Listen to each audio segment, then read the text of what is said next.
Have you ever wondered what goes on behind the table at a dance competition? Exactly what are the judges looking for anyway? This is Making the Impact, a dance competition podcast. Each week we'll cover a different topic related to the world of competitive dance from the perspective of the judges behind the table. This week on Making the Impact, it's all about award ceremonies. Even for seasoned judges and dance studio owners, competition award ceremonies can be confusing. We've brought in veteran studio owner and IDA judge Maria Pomerleau and Star Talent Productions MC James Murphy to give you the breakdown on how to understand the ins and outs of awards. Hey y'all, welcome to this week's episode of Making the Impact. I'm your host, Courtney Ortiz, and I'm here like always with my fabulous co-host, Lesley Mealor. Courtney, I'm back. I am so bummed that I had to miss last week's episode, but I am back. We are ready to go, and I'm so stoked about this episode. She's back, everybody. I'm not gonna lie, it felt so weird without you. I bet it did. I don't even remember why I couldn't come, but it was like a challenge, so. You were sick. Oh, that's right. I lost my voice. Oh yes, my gosh, that was not cute. You didn't even have a voice, and you have to have a voice for a podcast, so. You do. So, sorry, listeners, but I'm sure you got excellent episode from our friends over at Steps Dance Center. And today, this morning, whenever you listen, you're in for a treat because we have two awesome guests and we have an awesome topic with award ceremonies. Yes. If you have ever attended a dance competition award ceremony and have no idea what is going on, you are not the only person. You're not alone. You are not alone. They are so confusing. Every competition is different. There's so many awards being thrown out. The adjudication scales are different for each event. It is a lot to take in, and we're going to do a crash course on what to expect at dance competition award ceremonies today on Making the Impact with our wonderful guests. But first, before we jump into our episode and our sponsors, guess what? What? We have our very first Making the Impact Judges' Choice Award winner of the 2024 season to announce on the podcast, and I'm thrilled about it. Can you believe we are already to the point of announcing those? Like, it's solidly competition season. It is, and that also means that there have been IDA judges out at IDA-affiliated dance competition events already in 2024. So I'm really excited that we're doing this again. Making the Impact sponsors a Judges' Choice Award that is happening at every IDA-affiliated competition. So if you have IDA judges on your panel, then your dance could possibly win the Making the Impact Judges' Choice Award. And what that means is that all of the IDA judges will collaborate to decide out of every single dance in the entire event, solos through productions, beginner to advanced, 5 years old to 18 years old, any age, any level, any genre. It's that one dance that they cannot stop thinking about, something that made an impact on them, whether it was through their performance, their technique, their choreography. They loved it and they want to recognize you. And the bonus perk about being a Making the Impact award winner is getting a shout out live on Making the Impact this season. So Lesley, do you want to share our most recent winner? I will. I'm really excited to announce that from the Streets Dance Conventions event in Baton Rouge, Louisiana, we are awarding the Making the Impact Award, the very first one of season 5 of Making the Impact and the 2024 competition season. Drumroll, please. Brrr. It is Jill Listy Dance Studio from Lafayette, Louisiana for their duo trio Move. Yay, congrats, y'all. I actually had the opportunity to judge that event because I will be sitting on every judging panel at the Streets Dance Convention all season long, and I loved it. It was such a fun, clean jazz routine for juniors. It was amazing and well executed, so congrats, y'all. You are our very first winner of season 5. Nice.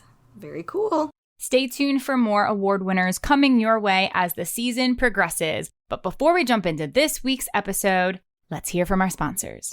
Calling all minis. Do you have a dancer between the ages of 7 to 10 who loves to dance? Are you looking for additional training intensives for your mini? Then you'll definitely want to attend Francisco Gala Dance Works Mini Mania. The Mini Mania Dance Intensive will give young dancers a head start by providing the necessary tools to understand the fundamentals of training from a technical and artistic capacity. Dancers will participate in a variety of classes throughout the intensive, like ballet, jazz, hip-hop, musicality courses, dance history, and modern dance foundations. And parents also have a chance to jump in on the fun with informative seminars and class observation opportunities to watch your tiny dancers blossom through their love of dance. Choose your coast and join Francisco Gella and faculty at one of their Mini Mania intensives this season. Mini Mania West is taking place in Los Angeles, California from March 1st through the 3rd, 2024. And Mini Mania East is taking place in Miami, Florida from May 31st through June 2nd, 2024. Class sizes are limited to only 35 dancers for a personalized experience, and all interested dancers must submit an audition to be considered. Deadlines are coming up quick, so head to their website now to learn more about this exciting intensive for your dancers. Thank you to Francisco Gella Danceworks for being our Season 5 premier sponsor. All right, Dance World, we are jumping into this week's episode, and we're talking all about the award ceremonies. Everyone attends them. We all want to find out who got first overall, who got a special award, what adjudication did you get?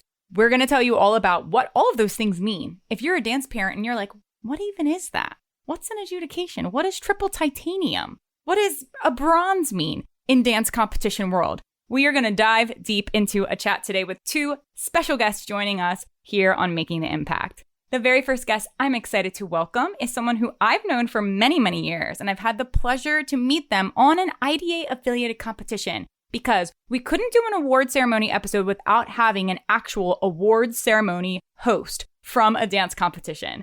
I am so excited to welcome the host of Star Talent Productions Award Ceremonies, James Murphy. Welcome to the podcast, James. Thank you so much, Courtney, Lesley. Thank you so much for having me. It is so exciting to be here, finally on the podcast. I've dreamt of it before, and now my dreams are a reality. Thank you for having me.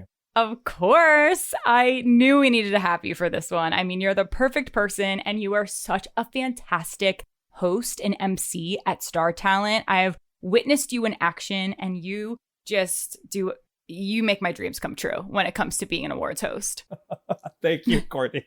Thank you. You make it so fun. You interact with the kids, you're playing games. I remember one time you did like questions for the judges during a judges break, and you like came down into the judges table and were asking us questions like on the fly. You were just so good at your job. And that's exactly what I think that the audience loves. I think the kids love it. Like, you are the face of Star Talent when they come to the events. And I'm so happy that you wanted to join us today. Yeah, absolutely. You know, I think it's all about the kids, right? You have to make that experience fun and engaging and exciting. And, you know, they're there to compete, but they should also be there to have fun, make memories, make friends, right? And so I hope that by what I'm doing, that I'm helping to facilitate that, you know? It's like a big party. It is. And you are doing a fantastic job. Thank you. James, if you wouldn't mind telling the world a little bit more about you. Yeah, absolutely. So first, a background, I was a dancer myself. I was a competitive dancer in high school, and then moved on and went to New York to pursue a professional career in dancing. I would dance professionally for a while, and then that, of course, naturally translates into teaching. So I taught for a while as well. It was kind of interesting how I got into dance competitions on the other side, right, of the screen. My friend, one of my best friends, one day we're sitting at a competition, and she may tell the story a little bit differently, but we were sitting at a competition and she was like, you know, I think that I could do this better. And I said, you know what? I said, I think you can too. So go ahead and do it, you know, as a joke, right? And I guess she'd been thinking about it already for a while, because not even a few years later, she was doing it. Yes. And she said, hey, you know, of course, you're starting a new business. You need all hands on deck, right? You're getting the support of your friends. So I was there as a friend first and foremost. I said, absolutely, I will help out with this. And that was 17 years ago. Oh my God. Yeah. And is your friend the owner of Star Talent? My friend is the owner of Star Talent. Yes. Shout out to Jen. We love you, Jen. Love her so much. Yes, she's awesome. And wow, 17 years. You've been doing this from year one? Year with one. Them? Year one. Now, the first year I wasn't an awards host. I was terrified of it, actually. I was just a judge. And so year two, she says, you know, I would love to get you on the mic. And I said, absolutely not. I can't do this. I've never done anything like this before. And I did it though, you know, because I'm trying to help her out. And, you know, next thing you know, I was like, whoa, actually, I really love this. And I just never turned back. Been on the mic ever since. It was meant to be, honestly. And you know what? Some people, I will say, like we have a lot of judges on the roster at IDA who have expressed interest in diving into the MC and hosting world. And a lot of people, once they dabble in it, they're like, wait, I love this. I love interacting with the kids. I love like running the room. I love, being up on stage and connecting with the audience. But there's a lot of people who are like, never in a million years, I don't ever want to do that. Yes. Yeah. So, good for you for being a team player and taking the risk and trying it and then falling in love with it. And like I said, you're doing a fantastic job. Thank you, Courtney. Yes, you're so welcome. Well, thanks for being here. Can't wait to chat all things award ceremonies with you. All right. Our next special guest is returning to our podcast. She is an IDA judge, and you may remember her from last season, season 4, episode 126, the title division at competition. What a great episode. She is also a former studio owner, so I wanted to get the perspective of all the different competition events that she's attended as a studio owner, as a teacher, as a judge, and hear more from her. So please welcome Maria Pomerleau back to the podcast. Welcome, Maria. Thank you. I don't think I can quite top the introduction of James. I'm not as charismatic because I'm not an MC, but I will do my best. Oh my gosh. First of all, you are going to nail the introduction. Secondly, I'm really, really thrilled that you wanted to join us back on the podcast for this one. I loved our episode last year, talking all things title. You were so spectacular. And I knew I wanted you back again for season 5. So here we are. And if you wouldn't mind telling the world a little bit more about you, reminding them where you're based, how you got into dance and studio ownership, and what you're currently working on now. Sure thing. I am like James, where I started dancing young and I was a competitive dancer. And at the risk of dating myself, that was before there were adjudications when I competed, and we can get into that later.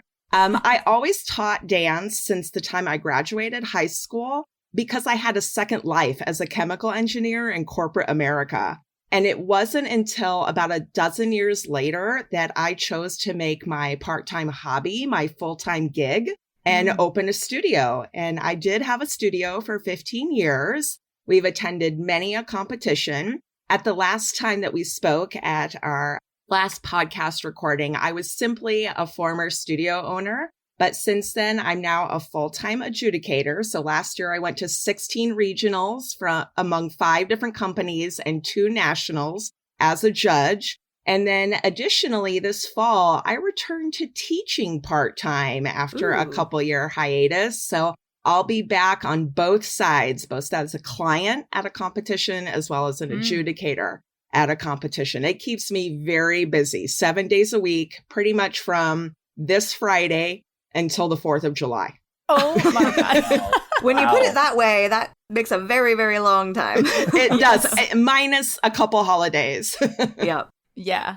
Wow. You are booked and blessed, and I love hearing it. That is spectacular. You have a busy season ahead. Wow. But we're so grateful to have you here and so grateful to have you as one of our judges on the IDA roster. Well, thank you. I'm excited to talk about all things award ceremonies. All right, let's do it. Man, well, here we go. So my first question is, I think for Maria, first and foremost, because you have attended, I would say probably you've attended more as a client or as a judge, whereas James, you're leading one and it's pretty consistent for you. Absolutely. But Maria, why are award ceremonies hard to follow?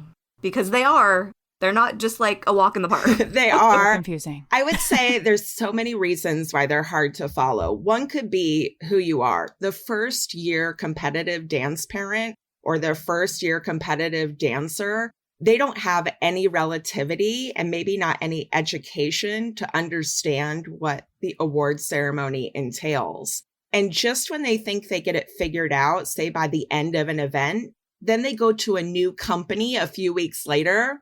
And they have to learn their specific brand and their specific rules.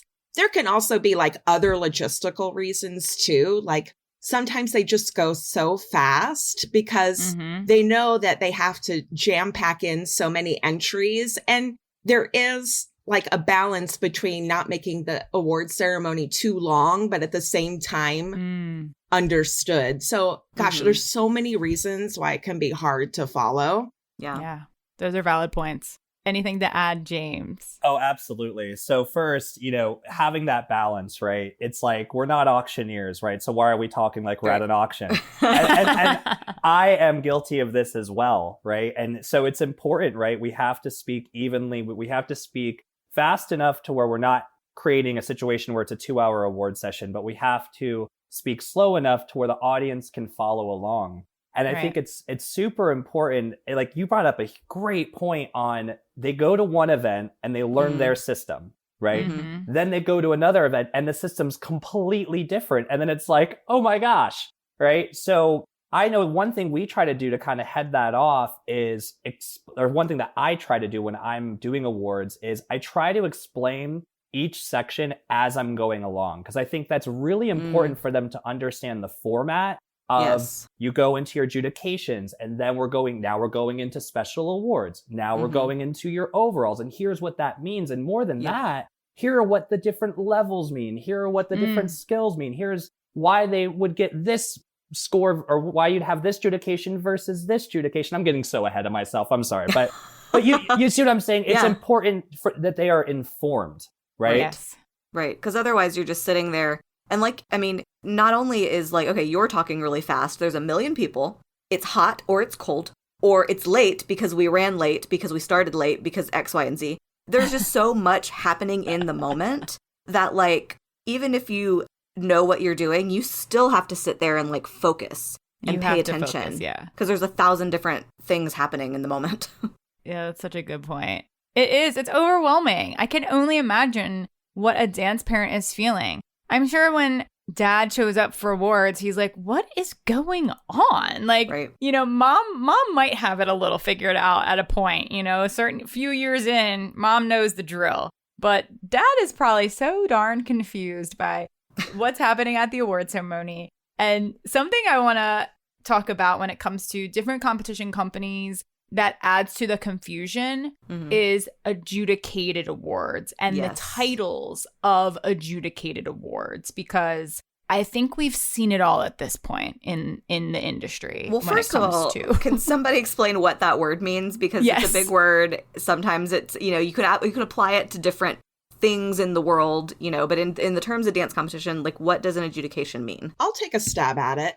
I always try to explain to parents, including those dads, that adjudications are like a grade at school. You can get an A+, an A-, a B+, and so on. So when they're announcing that adjudication, it's reflecting a certain range of scores, just like an A is from, say, a 93 to a 99.9, and the A+ means a score of 100. So you could hear an entire page of the same adjudication because they're all falling within that range of scores. Not that that's necessarily ideal. I like to hear a range of names so that we know what good, better, best is per se. But that's how I try to explain it to, say, a non-dancer is in school terms, which are much more common. Yeah. Right. And it also, I think, really good point to add to that is, like you said, you want to hear a range down a page. Sometimes that's just not possible. You might get A+, A+, A+. That's just the order those kids went in. And they happened to be A+, A+, A+, Right. And I think that's important. And dare I say, I'm from Minnesota and I'm biased, and we hear a lot of A+. There's a lot of A+ in the Minnesota. row. Well, I'd say there's good reason to be able to stand behind that statement after this weekend. So, yes. Wow. I think that is a perfect definition. And I think that that's great, Lesley, that you brought up that there may be the same adjudication that's said over and over and over again. And I think that, there are some competitions where it's all A+, and sometimes it's competitions where it's all Bs, right? But it's regardless, it's all the same. And I think that's where, you have categories and your category wins come in, right? So let's say you have like a petite dancer, competing a musical theater routine, and she has 5 contestants in that same category. Well, they may have all gotten gold, but she got first place, or one of them gets first place in that category. So that's where you can kind of create some of that differential when it may seem like everything is the same. Yes. And that's why when we talk about, you may hear people on a dance forum or on a podcast or something talk about, you don't necessarily care so much about the adjudication. It's the overalls that matter because, like we said, sure, all 4 of us got an A+. That makes me feel, in that moment, like, okay, well, who is the best? Somebody's got to be the best, right? Like, we're all the best, but somebody's got to be better than the best. And that's when, like, with your valedictorian or your class placement in school, you don't hear that very often until you get to valedictorian level high school, where it really gets broken down. But so that's kind of how I would compare it to overalls, that it's almost like thinking about your top 3 in the senior class of high school.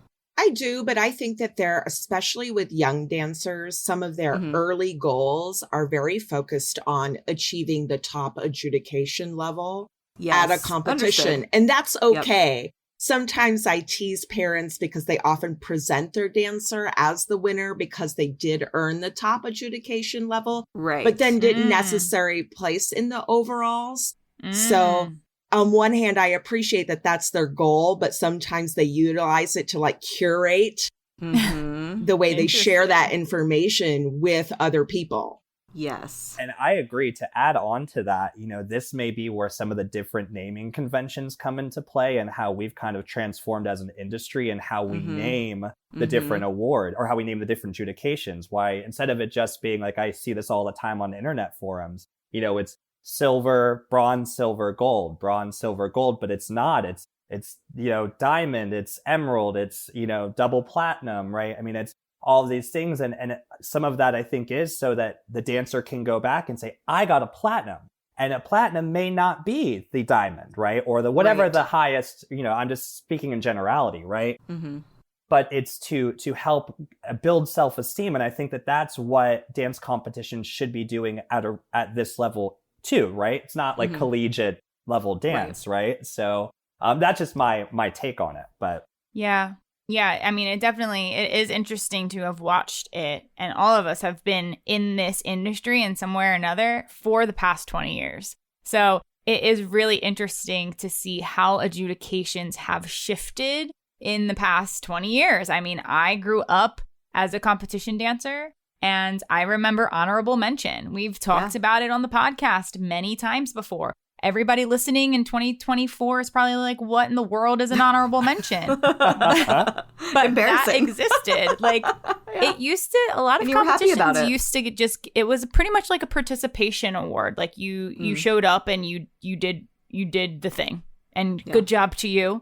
But you're not going to rank. You don't get anything. Like, you find out your score and you get your critiques, but thanks for showing up today. Good job. And that was called honorable mention. And then after that, it did go into bronze, silver, gold. I'd say in my teens, they started introducing platinum to the competition world. And then, as we all know, it's gone just wild and crazy after that. I mean, it's just, like you said, double platinum. Maybe we have diamond started creeping in. Titanium started creeping in. And then certain brands will just create whole new words and jewels, like you said, emeralds and sapphires and rubies, purple pixie and dust. Yes, it's just anything you want. I will say, track. Courtney, I am older than you, and I grew up in the days where my very first competitions, they just put a piece of paper outside the auditorium that ranked you from highest to lowest. And so that was before the days of having honorable mention and say a 10th through a first, and then later they added adjudications. So I feel especially old, but it was very humbling. And sure, I mean, there are moments where I think it's all a little crazy in terms of the nomenclature and the number of levels. But then I think about when I was a child, how difficult it was to manage seeing that piece of paper and knowing you might be on the bottom half of the list. So there is value still in doing it, just as James said, about building self-confidence in these dancers and also building loyalty in parents to continue to invest in the studio. And then let's just talk about the whole chain. Studios been becoming loyal to very specific competitions year over year. So there is value to it, even if at moments we think it's all a little nuts.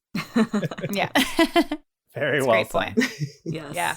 Yeah, it's a great point, and it is. I'm glad that you brought that up because, like, let's be real, competitions are a business. Dance studios are a business. Yes, it's about the kids. Yes, we are trying to invest in their future and their training, and we want to motivate them, and we want to teach them life lessons, and we want to teach them how to lose gracefully, and all of those things that come with participating in a dance competition. But also, competitions want you to come back next year, and they want to make sure that everyone's not walking away feeling absolutely defeated in what they got on their score. I mean, it's gotten to a point that we don't hear the word bronze. We don't hear the word literally silver. Never.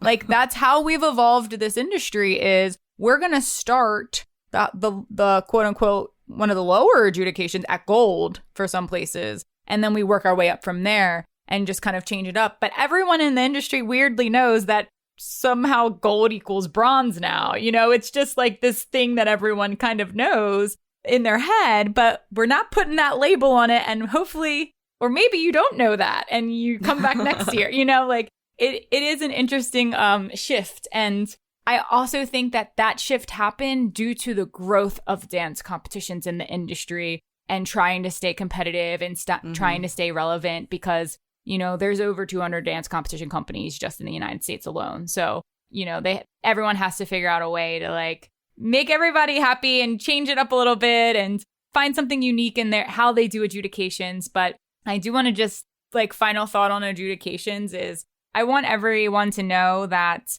yes, those goals that you mentioned, Maria, of dancers trying to hit the adjudications and trying to get the highest adjudication, it's so hard to set that goal for yourself because every competition is so different. Right. And truly, like the bracket of each adjudication could be a huge spread between each competition that unless you're really like analyzing that and not just hearing the scale, then you might be thinking you're not making progress when you actually are making great progress as a dancer. You're not going backwards if you get a quote unquote lower adjudication at your next event. It's just a different scale. It's also who showed up that day. Maybe the talent was different at that event. Like, I think a lot of people get wrapped up on the scores and wrapped up in the adjudication. And I think there's a lot more to it because we don't have a universal system at dance competitions where everything's the same. It is very different everywhere. Amen. It really is just a snapshot in time. There's been so many times where I'll go back to a break room and a judge will comment on like, did you see that? And I'm like, my chin was turned the other way. Nope. Right. And so just that 3-point difference, say between judge 1, someone else, and I'm judge 2 may just be because I turned my eyes to a different focus for 5 seconds compared to my fellow person at the table. That's true. Right. That's true. Yeah, there's so much that goes into it. And I think that's another, just a thing to drive home, like you said, Courtney, with the last final thoughts that, you know, every judge is different. Every panel is different. Every group of people judging you is different. And every experience you have on stage is different, you know? And so if, like you said, if the focus is on, okay, I need to get a high gold next weekend. Okay, well, I would focus more on the critique because if you say, oh, I want to focus on hitting that double pirouette, you got the critique weekend 1. I need you to really get a higher releve on that double pirouette. Weekend 2, nobody says anything about that. That's the goal. Don't talk about my pirouette because if you talked about it, that means something's wrong with it, you know? So, but maybe they saw something different somewhere else that skewed their score. But so I don't know. I'm not a numbers person. So like 93, 97, whatever. Give me words. Give me like actionable things, not numbers. Oh, yeah. I used to keep a list when I would finish my routine and I'd have my feedback from my coach. She'd tell me, or we listened to the judges' critiques. I mean, at the time, it was a lot more written or cassette or a tape. Yeah. Yes. And, and I would list them all out, right? And I'd spend that next week or few weeks practicing okay, make sure you don't have chicken arms in your al second turns, like things like that. And that my goal for the next week was, okay, how many of these was I able to correct? Yes. Right. And, not hearing this, that's perfect. Oh my gosh. You basically just defined me when I was a kid in competition. And there really is value in dancing for the critique because that translates to when you become a professional performer, can you take production notes? Yes. And that's what really matters is it doesn't matter necessarily the standing ovation at the end of your Broadway performance, but what might matter is the next morning when you come back to rehearsal, can you take all of those notes? And the critique is a really helpful way to train beyond the trophy that you got that day. Ooh, train that's beyond a the nugget trophy. right there. That is I a love nugget. it. And I didn't even That is a think of great it in nugget. advance. You didn't reference your notes. No, I didn't. I love it. Put that nugget in your pocket. Use it again. It's a good one. Yep. It's going to be a clip. Yes. All right. So we talked about adjudications a bit, and I think that pretty much consistently I would say the majority, if not all, dance competitions probably do announce adjudicated scores. They won't say the number, but they say your gold, your platinum, whatever, the placement. Yeah. And that is kind of standard in the industry. I know there's a lot of different competitions that have started to kind of change it up a little bit, and when they decide to announce it, if they announce it at all, type of things. But let's go into the level discussion and overalls, because I think that's where it gets a little confusing. And I will say, taking it one step back, because I'm just thinking about what you said earlier, James, I like what you mentioned about like the first overall within a genre category.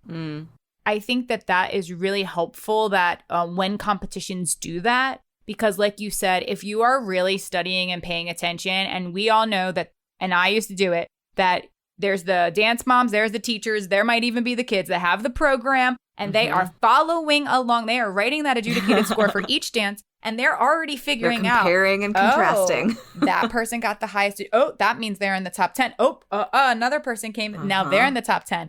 But when you hear that first in the category, then that's another step of kind of trying to figure out who's going to be in overalls for that division. So I like that. Is that something that Star Talent does? Yeah, that's something that we do, yes. And you're right, they are there in that dimly lit auditorium with that pen writing down those. And their phone light. With their phone light, yeah. Just try their best. All they got is a pen and a hope.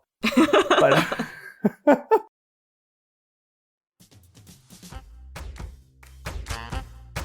Attention all dancers. Looking for some outside expertise to fine-tune your dance before hitting the competition stage this season? Then check out IDA's online judges critiques. Our seasoned judges will provide you with a video critique of your routine, just like you'd receive at competition. But with IDA's online judges critiques, we take it one step further with our post-critique additional feedback. Your judge will go through your routine again, pausing the video to give you even more detailed and personalized feedback. You can even request a judge that specializes in your style of dance. This game-changing service has helped countless dancers prepare for the competitive stage and is available year-round. With critiques starting at only $35, what are you waiting for? Click the link in our show notes or visit our website at impactdanceadjudicators.com/online critiques to learn more and submit your dance today.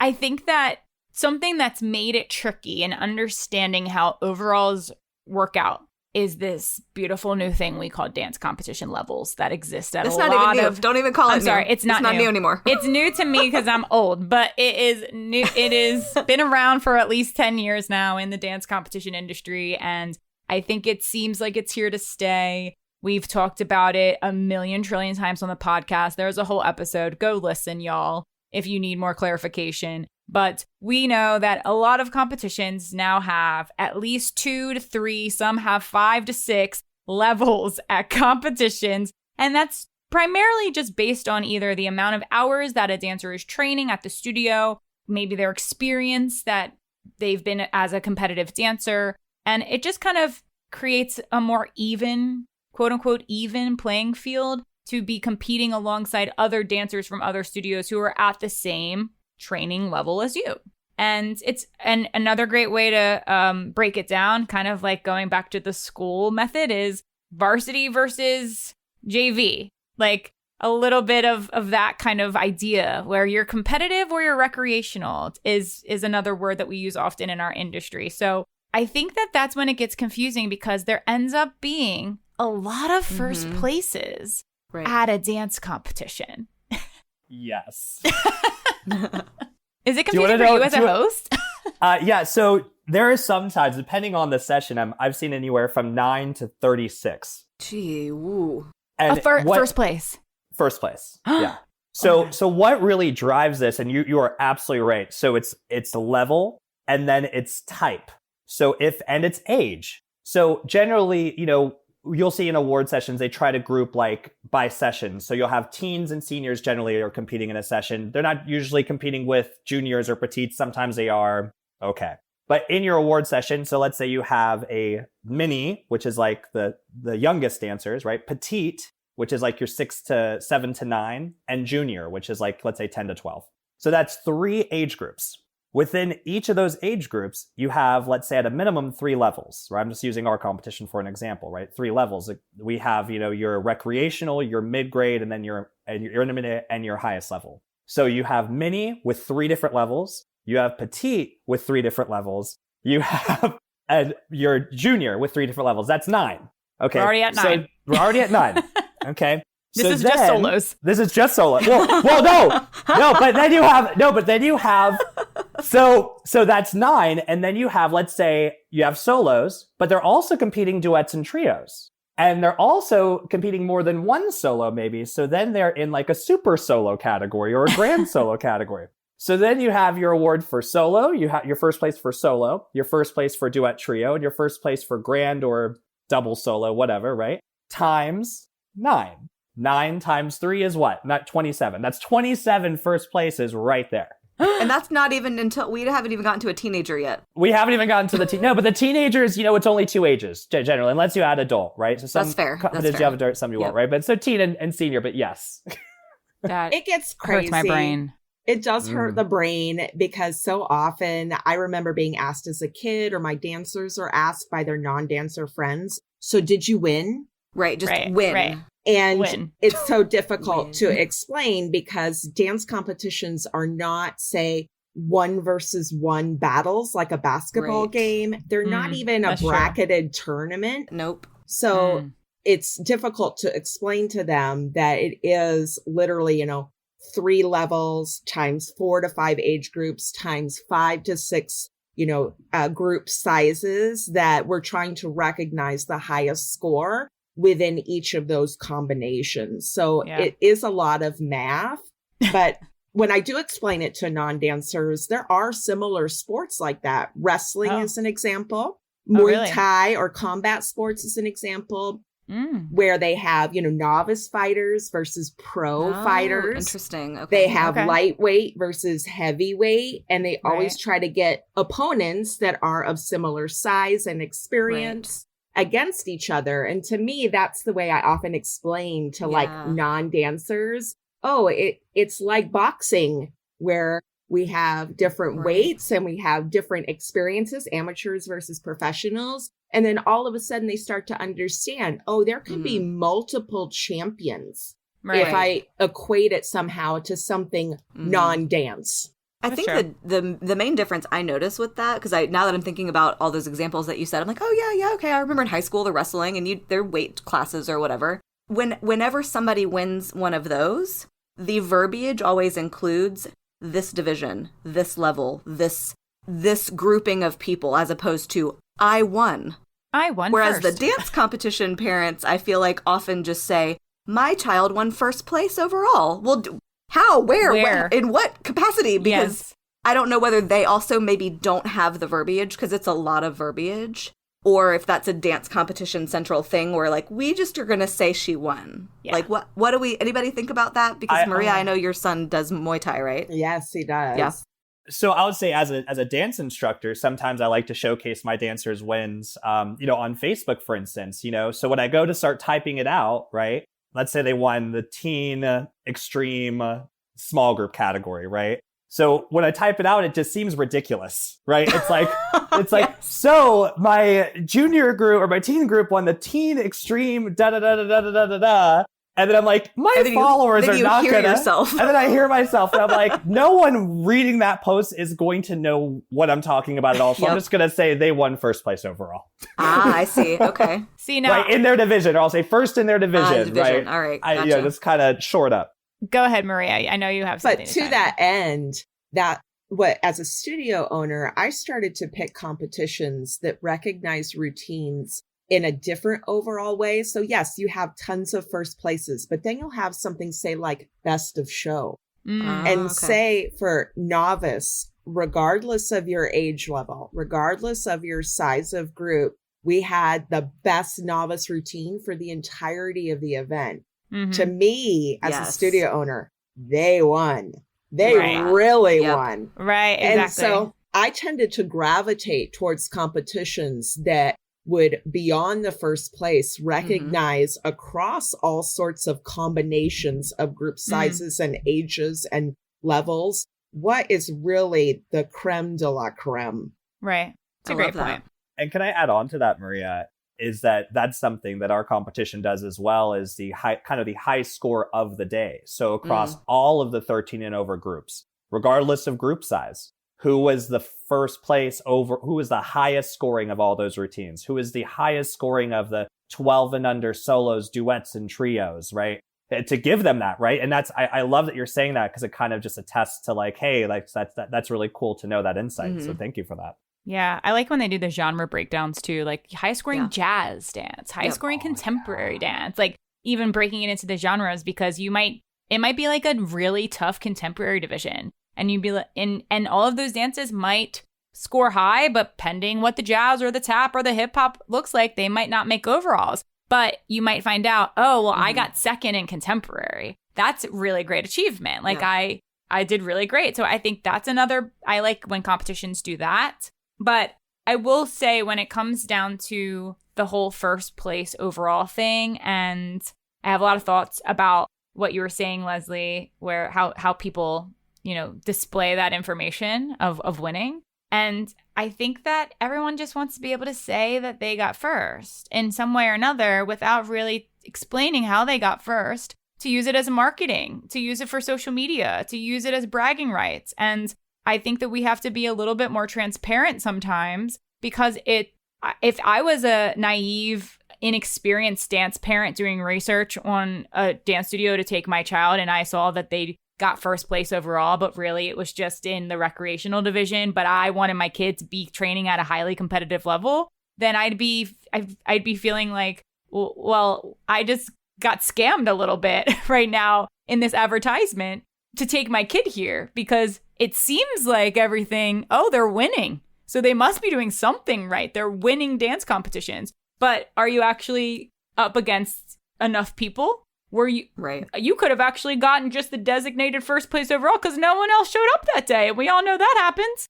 Like, you know what I mean? Like, there's more. I think there's more to it. And I do think levels do need to exist in our industry. But that's why I really respect a lot of the convention competitions that don't have levels, because it's just all based on age division. That's it. It's just broken down by age. Everybody's up against everybody. And it's a good learning lesson for dancers. It's a good way to be inspired by other dancers who might be way beyond their level. And it's like, oh, wow, I gotta, get working.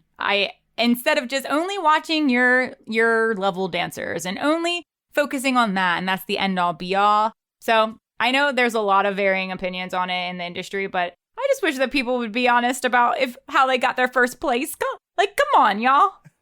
I would say that it does require the parent to be super smart when they're researching for a studio, especially at the competitive level. But in my experience, I would say to the parent, when you're looking at their Facebook page, their website, their Instagram, how much is not focused on that? Because often the most elite competitors do not have time to mention each and every win. But if you see video of their children in class, say practicing Alice Lacone turns, and you see advanced skills, and they're not necessarily emphasizing the result, but they're emphasizing the training, I would say to parents, that's where you need to focus, is if they're presenting their training as part of their marketing, maybe pay a little bit more attention as opposed to simply the end result of that process. The trophies.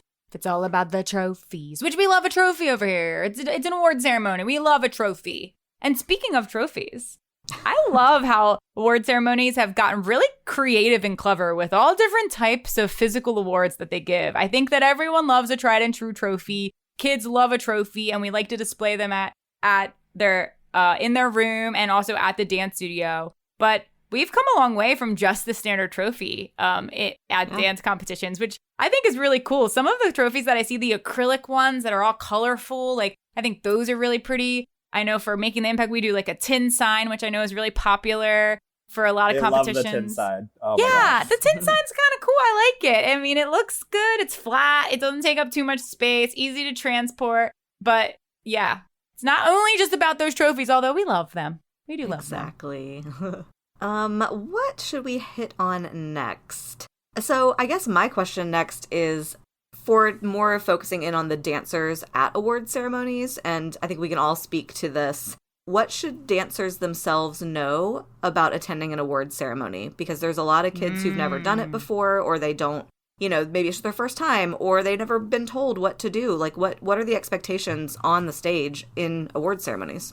I could start with from a host standpoint. From what I see a lot, this is probably one of the most common things I see on the stage is dancers are missing the announcement of their act or routine to receive their award. And this is happening because there's a lot of talking going on. Now, we want the dancers to congratulate each other. We want them to cheer each other on. We want them to say, congratulations, great job. But what happens is they think that because they're whispering, they may be whispering to a friend, right? Maybe they have a long time before the routine comes up. They're whispering to their friend. Well, a whisper between two people is a whisper. A whisper in a large group becomes a roar. And so you can't really hear what's going on to hear your numbers. So I would say that's the number one thing that I see is, maybe trying to stay quiet, right? In those moments where you're not celebrating each other. Yeah. As a studio owner and also as an adjudicator, I would definitely tell parents, like, wear studio apparel. There's been times where I pass out adjudications and you as a child don't pop up fast enough, perhaps for reasons James described. So I'm looking for you. And so if you're all in similar apparel together, that is very helpful. Another thing that's helpful as a studio owner and a parent is to have what I call an entry strategy and an exit strategy from the stage where the award ceremony is held.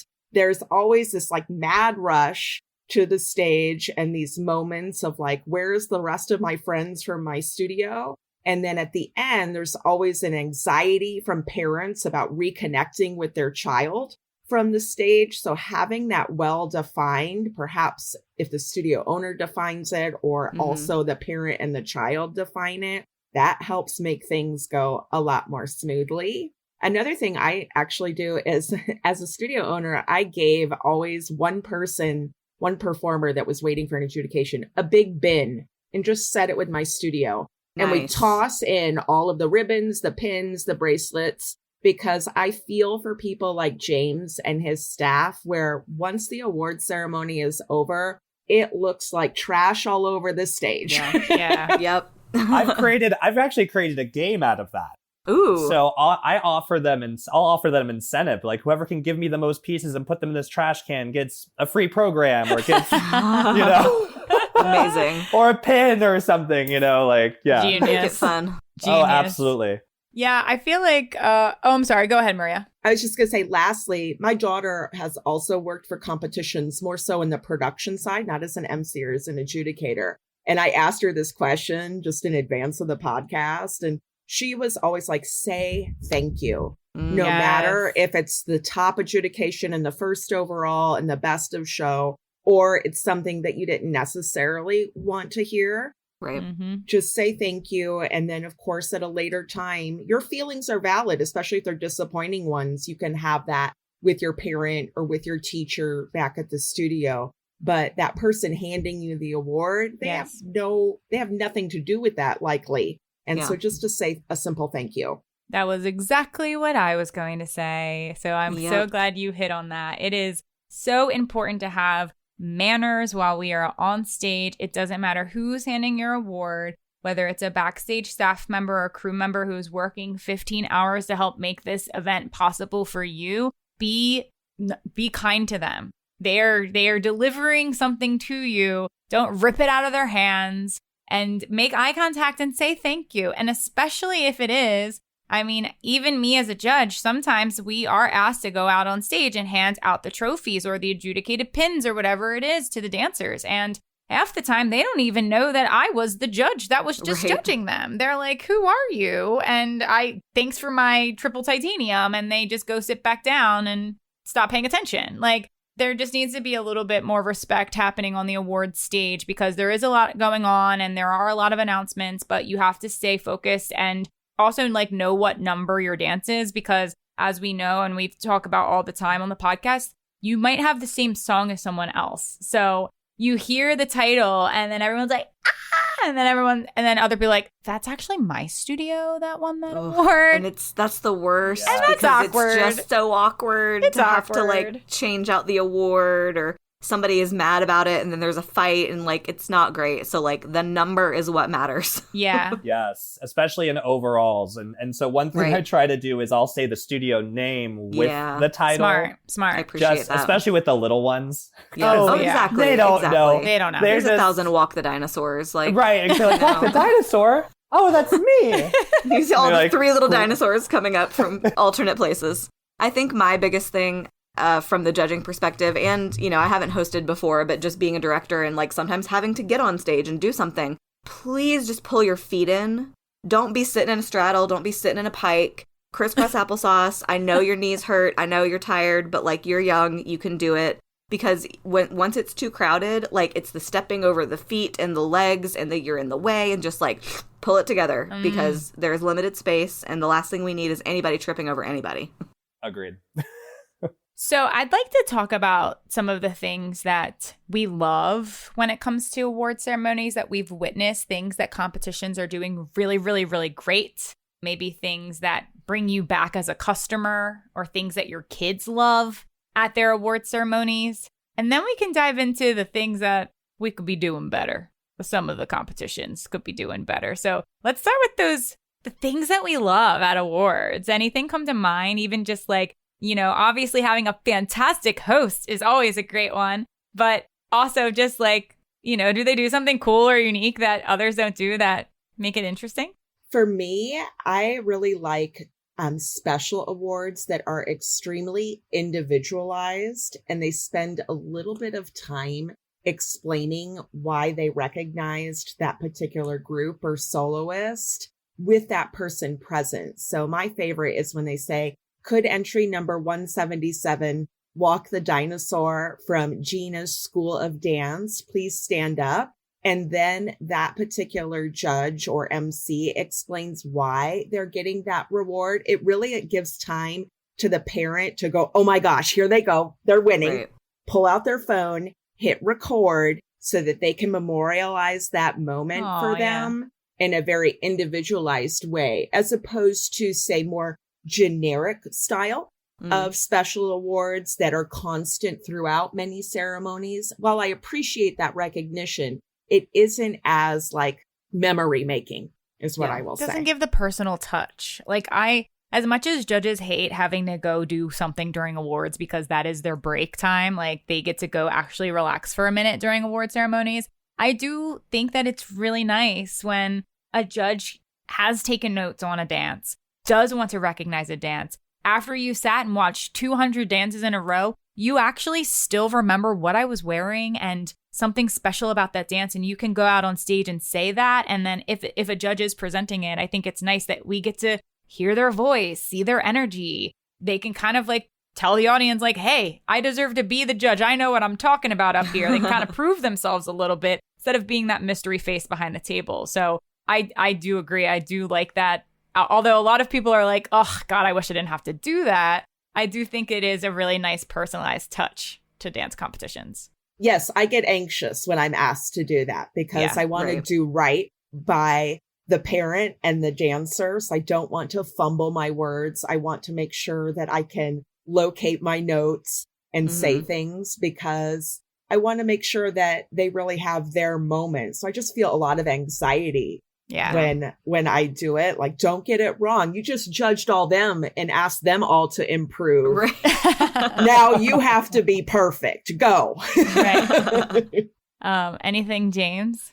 I think just to piggyback off that, and I think that's great. I mean, that's definitely something that makes awards special. And I think you hit it on the head to call it out while they're in front of you, like call the routine, then speak about it, right? Gives the parent time to get their camera out, do all that. Absolutely. That's smart. I think another like that. thing that I love about, in awards is the scholarship sections. If there's like a scholarship or there's something special that we can provide, that maybe it's for a dancer that didn't win the high score. Maybe they were like second or third, right? But they were just special. Right? They had that it factor, and this would be perfect for a musical theater camp in New York, or this would be perfect for this LA scholarship, because you're such a good commercial dancer. And I think it gives another way to recognize dancers that may otherwise may not be recognized, right?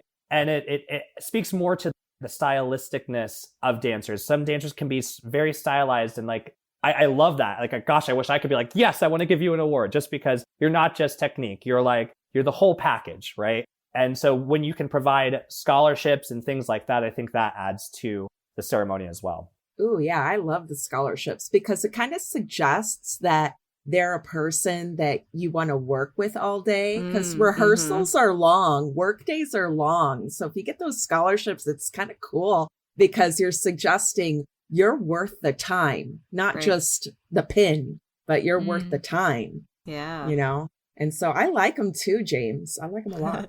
Speaking of pins, there's many, many competitions out there that allow studios to donate their trophy money to a charitable organization of their choice in lieu of receiving the trophies. And I think for your heavy competition studios who, yes, a trophy is important for a lot of people, but for a lot of people, it's not. And there's so many competitions out there that allow you to donate the money to a charitable organization. And I think that's an excellent way to give back, and to also kind of to have your students understand that dance can be meaningful outside of just for you. It can impact a community. It can impact, a cause that's worthy. And I think a lot of studios like to take advantage of that. Yeah, I love that. I do. I think that's so great.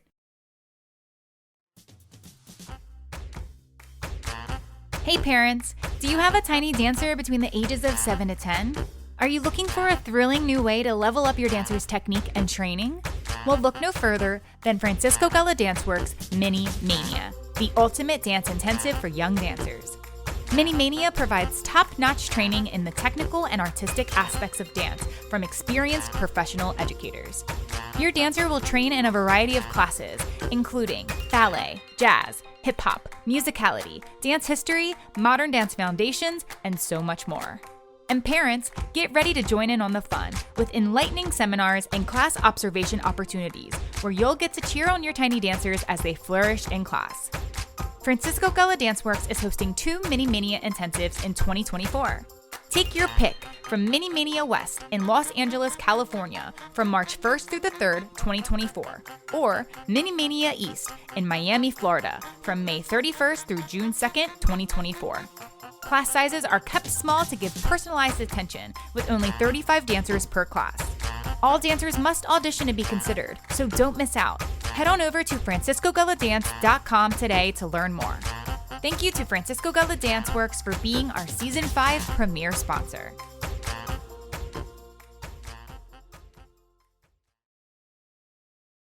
One of the things that I love when competitions do this is when they add something personalized to the overalls, like maybe playing their music for first place overall or showing the video on the screen.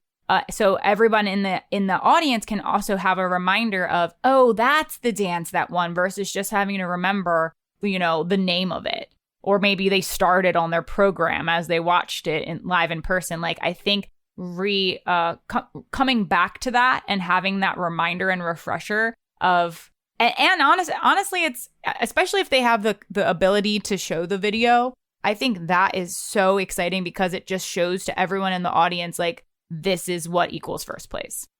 You now understand why. You probably are sitting there nodding your head. You're like, yep, I see why I got first place. Versus just hearing the number called and wishing you saw the dance. You have nothing to compare it to unless you were sitting in the audience all day long. So I do think that with the tech side of things on the competition's ends, a lot of comps are investing more money in the presentation and the tech. And I think that that is something that they could implement more into the award ceremony to make it more of an experience and not just, like you said, like an auctioneer listing out, announcing things. Because why not? Like I think that will keep more people involved in the ceremony as well and following along easier. I absolutely agree. I think it's a huge impact. Even just the music. I mean, let's say you don't have the capabilities to do video, even just having the music builds more excitement, right? But yes, absolutely. If you have video capabilities, do it. And extend it to photogenics. Yeah. Nice. Yeah, true. Because nobody sees those pictures. Nobody sees those, That's true. That is such a great point. Yeah. And speaking of the techie side, and if there is the ability to display anything on the projector screens, which like I will say, like not every comp has that. You will go to some that are very bare bones and don't have that, but a lot of them do. And something that I've admired at another competition that I wish more would do is going back to something that you hinted at earlier, James, is how you actually explain what you're announcing. Like, I think that more competitions need to do that better. Let's be real. We already know people don't read. People don't read rules. People don't read the stuff in the program. People don't read. They need to be told. If they are sitting waiting to find out if their kid got first place, they will listen to you when you explain how they got first place and what this adjudication means and what this level means. So, and even unfortunately, like sadly having to do that probably at every award ceremony because there's different people attending at every awards. You can't just assume that at the first one they heard the rules or they heard the breakdown. It's like they probably didn't. So let's remind them again so there's no confusion. Ooh, but like maybe it's a video recording that James makes once and then just plays it. Ooh. So we've talked about that. We have talked about that. So definitely, yes, that's definitely in the works. Well, yes. Something that I've seen another competition do that I think is great, and it kind of goes hand in hand of like displaying the first place video or playing the awards music, is that there's someone else that's almost like a stage manager following along with you off, on the back end with awards, where it's creating like a little show run of running show order and displaying things like a PowerPoint presentation as it's happening in the running show order. So if we're talking about the breakdown of what a recreational dancer level means and you're saying the things, there could also be a pop-up on the screen that people could read that and continue to follow along with the show. And even just, more interactiveness at the awards, just keep people understanding and following along instead of just having to just like zone in and hope that they've heard everything. Like, I don't know. I've seen comps do that and it just felt very professional. And to me, I knew what I was listening to. Like, I was absolutely there. I was following along. I had 0 questions by the end of it versus having all the questions at the end of award ceremony. Yes. I will say that doing stuff like that is a little more technologically advanced and kind of in real time, it helps me justify to parents the entry fees. One of the most common complaints as a studio owner is the entry fees associated with the competition. And I've explained many times about the costs of putting on an event. But the more that you can show like technological advancement or charisma in the MC, those things increase the production value and helps parents buy in to the investment that they're making. Yep. And so, I mean, I appreciate stuff like that as well. I also appreciate when nationals award ceremonies are, yes, partly the same as regionals, but then there's more. And so I do like that they differentiate between a regional season and a national event in their award ceremonies per se. Yeah. I don't know if James Star Talent does that, but I tended to gravitate towards competitions where there was always something unique in attending their nationals. Absolutely. We strive for that. I mean, because otherwise, what are you paying for? If we're increasing fees to go to nationals and you're having to go and get a hotel and do all this, like, And it's going to be the same thing you see at a regional event. Why, right? Yeah. So it's like, yes, we add more cannons, we add, different categories that are specific only to nationals, right? To really differentiate it and give them something else to work for. Because at this point, you're not working to qualify for nationals, you're at nationals, right? Yes. So what additional can we give you? What other things can we offer? So definitely something we keep in mind and, try to use to differentiate from that regional event. Because nothing like a regionals or nationals. It's just a regionals. Yeah. Ugh, yeah. Yeah. The worst. Yeah. Yeah. All right. Well, I feel like we covered it. I have a final question, though. Oh, you do? And James has more to say. Do you have a final thing to say? Go ahead. Wait, does it have to do with third position? Yes. Can I please Yes. ask? So I guess this was a submitted question. No, I created it. You did? Okay, so Courtney wants to know. I wanna thought a know. listener wanted to know. Courtney wants to know, is it a requirement for dancers to stand in third position when accepting their awards? The answer is no, but caveat is that body language is important, Yes. right? So when you're going up and you're receiving your award, the third position looks nice and professional. Is it required? Absolutely not. But regardless, it's always important to stand tall, to be proud, and really own the award that you're receiving. I see a lot of times, even dancers that win first place, they come and their shoulders like this. They're like, oh, thank Shumpy. you. They're kind of timid, right? Yep. Shoulders are kind of pressed forward, heads down, And then I see this also, and it's probably more important, is you have first through 10th place, right? And you may have a dancer that gets 8th place. And you could see in their body language, they are visibly not happy with this result. Right. And what that portrays to the audience and to the dancers on stage, because reminder, there's probably 20 or 30 dancers sitting on the stage that would kill to be in that spot. Right. Mm-hmm. Right. So be excited to be up there, right? Yes. Be proud of your achievement, because just to be up there is an achievement, right? And so I would say just be very aware of body language and make sure just to keep it professional. Love it. I would say to that end, it's not just body language, but it's also appearance. Maybe I ran too tight of ship, but I did like the dance apparel. I didn't like, say, mismatched Crocs with funny socks because that parent is going to take perhaps a photo or a video that might end up on social media or in some photo album years from now. And you'll go back and look at yourself and wonder, what was I thinking at age 14? Yeah. Yep. So it's not, to me, it's also about like your appearance. Even though you're done with your formal performances, now you have to present your authentic self. You're no longer your musical theater character. You're now Jane Doe. And who is Jane Doe? We want to see an authentic professional self. Yeah. And I think the third position kind of harkens back to like pageantry. Mm-hmm. And so like that's how you are taught to stand when you receive an award or do your modeling walk or whatever. Like it pulls you together. It looks nice. And I think that's why you see it a lot. I am personally also just as happy with a parallel first, but like anything but schlumpy, anything but visibly upset about your life. Like you can go be upset at home. That is fine. Go be so upset. But like when you're there, I need you to be happy and smiley, or at least like conservatively reserved. I don't know. You can be reserved, but it's hard because you're asking kids to be responsible for being part of the show. That it's no longer just James, the MC, who is the show. I mean, mind you, he is a big part of the show, but we're asking the kids, you're also part of the show. Right. So, and it's kind of improv at this point. Yeah, right. Yeah. It's not rehearsed. It's whatever happens, happens. Yes. Third position for me, I don't love it. I don't hate it, but I don't love it. I guess it's better than like we kind of talked about, not doing anything and not really caring. It's better than nothing. But there have been. How did you stand? You won a lot. I think that it's like you see somebody do it and you think I'm supposed to do that, I guess. Yeah, and I guess I'm going to just do that. So I think that's how it, and I just want to let everybody know that like it is not required to stand in third position.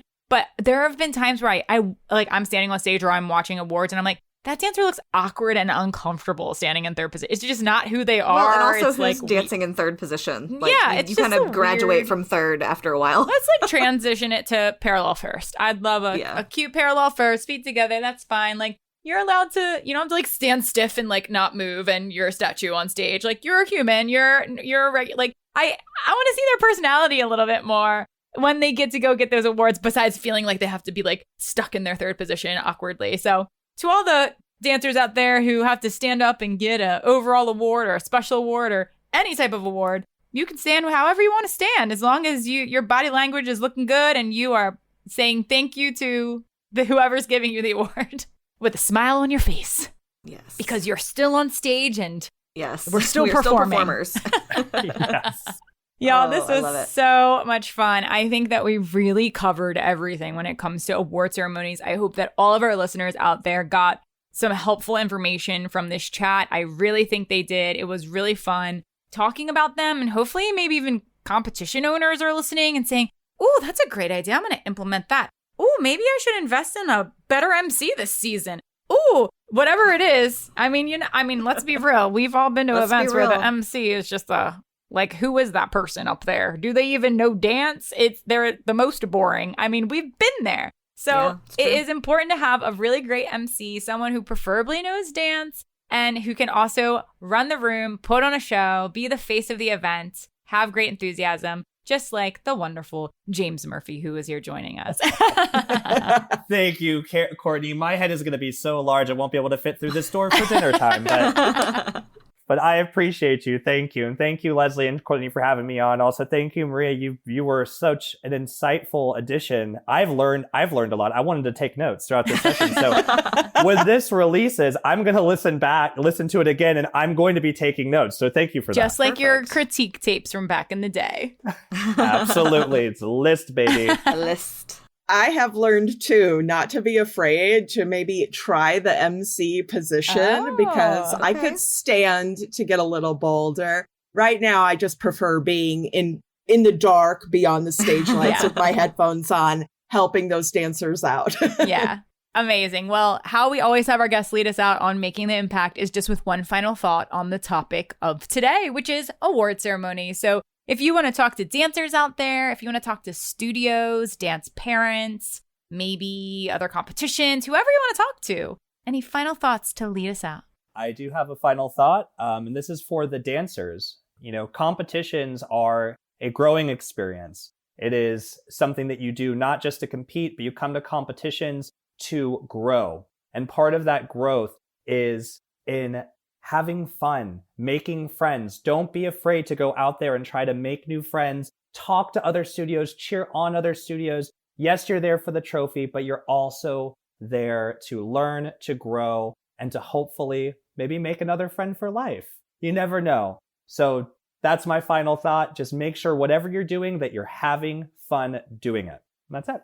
I would say my final thought is more so towards the studio owners and the competition owners. I would say to studio owners, really know what your clientele wants in a competition experience. And then instead of simply picking competitions that are convenient in terms of dates, find those competitions that align with what your clients think is the most important.